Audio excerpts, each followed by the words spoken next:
Hello everyone, welcome back to DelphStack Tech Tutorials. In today's video, I will show you how to create my maps in Google Maps. So what you have to do is go to your Google Maps on your desktop or your mobile phone and make sure that you are already logged into your Google account. Next, go to the sidebar and you will see an option here. Click on Save and you will see three options: Lists, Labels, and Maps. Click on Maps, and at the bottom you will see the Create a Map option. This page will open, and here you can see the Create a New Map option. Click on it, and then click on Create. So this is a new map, which is named My Map by default. It can be created for a trip, a conference, or whatever you want to use it for. This map is completely yours, and you can see different options here. You can also change the base map style from these options. You can select whichever one you like. I am selecting this one. Now search for the location you want. For example, I want to select Chicago.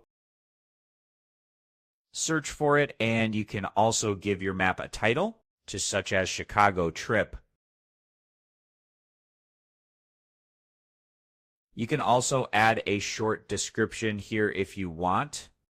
After that, zoom in and start selecting the locations for your trip.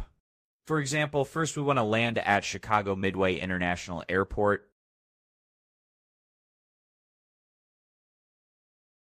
Click on it, then click on Add to Map. The next location could be the National Museum of Mexican Art. You can add more places as well, like Freddy's Pizza. Click on it and add it to the map.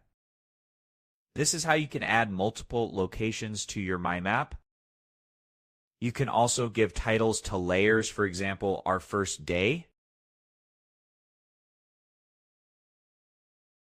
So this is how you can create a My Map in Google Maps. If this video is helpful to you, make sure to subscribe to our channel for more easy tech tutorials. Thank you so much for watching. See you in the next video.